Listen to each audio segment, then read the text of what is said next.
शहंशाह जी बहुत ही प्रसन्नचित दिख रहे थे। कोई थकान नजर नहीं आ रही थी और शहंशाह जी भी अपने भंडार खोलने के मूड में थे। मसूरी भवन के आगे कुछ ही दूरी पर सड़क के किनारे बने हवा महल में पत्थर की एक सीटों पर वो सुस्ताने के लिए बैठ गए। शहंशाह जी ने स्वयं ही शास्त्री जी से बात करनी आरंभ कर दी। कहने लगे, शास्त्री जी, इस युग में तो निरंकार प्रभु की दयालुता ही बहुत है।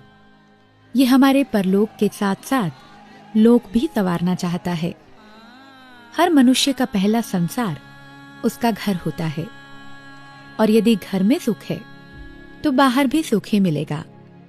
दातार ने हमें ग्रस्त में रखा है और इस ब्रह्म विद्यालय की पढ़ाई भी यही है कि पहले प्यार, नम्रता, सेवा भावना, सहनशीलता घर से ही शुरू हो। घर में बाल बच्चों का प्यार माता पिता से, बहन भाइयों का आपस में प्यार, पति पत्नी का आपस में प्रेम और सद्व्यवहार हो और सबका अड़ोस पड़ोस से प्रेम हो। संसार के पास बाहर की आंखें हैं, दिव्य दृष्टि नहीं है। संसार हमें बाह्य नेत्रों से देखता है। यदि हमारे घरों में गुरमुखता है, सुखद माहौल है, तो यही स्वर्ग है। जो घर में खुशी और आनंद से रहते हैं, उनके निकट पाप और ताप आ ही नहीं सकते।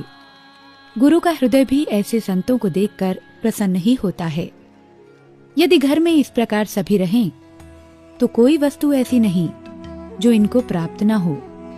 जो वस्तु असंभव है, वे भी संभव हो जाती है। यदि घर में एक दूसरे का निरादर न करें, तो जो भी वस्तु मांगेंगे मिलेगी, परंतु तब जब एक दूसरे का वचन मानेंगे।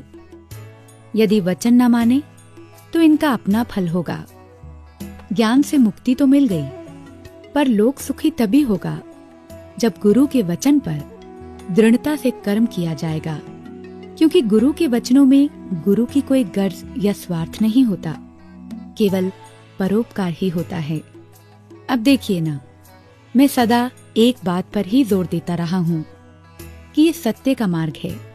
यहाँ छिपकर भी कोई बुरा कर्म क्यों न करे, निरंकार उसका भी पर्दाफाश कर देता है।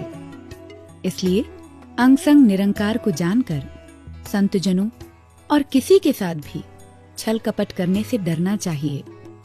संतों की निंदा करके नहीं अपने लिए दुख खरीदें और नहीं बेमतलब का बोझा अपने ऊपर ला दें। ये कहकर शहंशाह जी उठ खड़े हुए और धीरे धीरे भवन की ओर चल पड़े।